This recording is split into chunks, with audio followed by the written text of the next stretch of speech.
Hello there everyone, and today we are having another vampire book review video.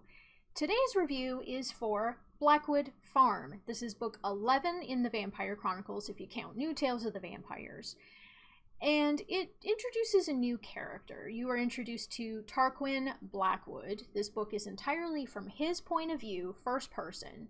He is seeking out the vampire Lestat because he has been haunted by a ghost his entire life, and this ghost has become, since Tarquin was turned into a vampire, this ghost has become extremely hostile, more so than he ever was. And so he's like, well, if there's anyone who could possibly help me, it would be Lestat, right? So Quinn goes to Lestat's residence to seek him out, and after a bit of a minor confrontation, should we say, between Lestat, Quinn, and a member of the Talamasca, Quinn and Lestat go back to Blackwood Farm, Quinn's home, and Quinn tells Lestat the story of his life as a means of trying to... Well, Lestat, for one thing, wants to know his story after learning some stuff about him, and it's also a way of trying to help figure out what possibly to do with this ghost, essentially. So this book, in a lot of ways, is very similar to Interview the Vampire, in a sense that think of Interview with the Vampire if it was from first person in Louis's point of view, almost. Except, you know, we're talking about a life of someone who was recently turned into a vampire. So most of this origin story is when Quinn was a human, understandably so. So if you're curious about Quinn's mortal life, okay, great. I thought it had its interesting moments. Personally, I wasn't too fond of that because, like I've said in previous reviews, I read vampire books for the vampires, and there wasn't a whole lot of vampire stuff in here. Nonetheless, I felt that it was an interesting story. It did help to explain some things. It also, for those of you who have read the Mayfair Witches trilogy, the Mayfair Chronicles as well, you're also going to be pretty interested by this book because it is one of at least two books in the series, this one and the one that follows it, in which it also kind of serves as a way to help to interconnect Anne Rice's witches and vampires together.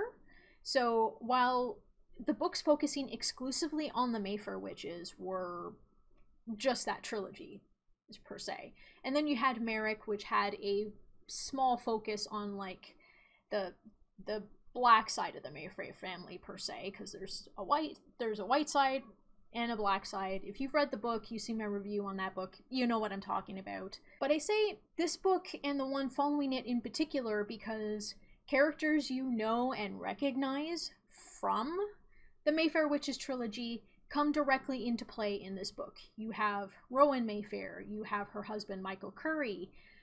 It's been a long time, so I don't remember, but I think Mona Mayfair was in that trilogy as well, and she is also a character in this book, and she has a pretty decent role in Tarquin's life as well. So if you're someone who's looking for more Mayfair witches, this is actually a pretty decent book for you as well. It does treat people who come into this book as if they're not that familiar with the Mayfairs, though, which is good because I haven't read those books in ages. I don't care to, so it was kind of nice to get a little bit of a background. They don't go into too much detail, but I think that is for the next book that comes after. Speaking of Merrick, she also makes a reappearance in this book. This is her first reappearance. This is her first time appearing again since her own book. And she shows up towards the end. Again, she is helpful in the climax of this novel, just as she was in the climax of her own novel a couple books back. Which, considering this is kind of a ghost story, you're focusing on the ghost of Goblin, as Quinn calls him, and it's not until towards the end of the book you know exactly why he's so connected to Quinn and what its identity really is. So that's a spoiler. I'm not going to make a mention of it, of course, because I like to keep my reviews spoiler-free. I did feel that the whole ghost aspect of the stories did help to add some mystery to it. It did help to keep me invested. I mean, I'm very familiar with Rice's writing style at this point, so that alone can help keep me invested for the most part. But a little bit of actual paranormal stuff here and there was good. Then there's the matter of the vampire that turned Tarquin into one in the first place, who I originally didn't think was going to have a role in the background of what goes on in Blackwood Farm, but they do. They definitely do, and I thought it was an interesting character. Had more facets to the character than I thought, and for those who want, you know, queer representation, as a lot of Anne Rice's books do have a fair bit of queer representation. You have bisexuality represented, you have homosexuality represented, you have intersex represented. There's a decent amount of it here. I still don't think it holds a candle to some of the best books in the series, but as a way to progress the story of both the Vampire Chronicles and the Mayfair Witches, I give it a 3 on Goodreads, a 3.5 on the Story Graph. It's definitely a worthy entry to the series. It is a solid entry to the series. If you're someone who likes the Mayfairs or likes ghost stories in general, you're probably going to enjoy this book better than I did. I didn't hate it, of course, because I gave it a 3. If I hated it, I'd rate it less.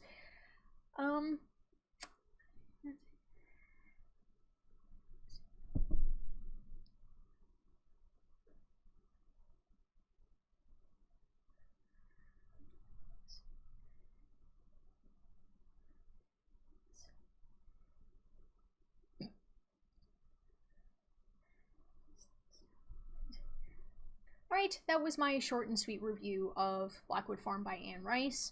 I look forward to hearing in the comments below what you guys thought of it if you've read the book before, particularly those of you who are more interested and connected with the Mayfair Witches portion of the lore. I really want to see what your opinions are of this. I'm genuinely very curious.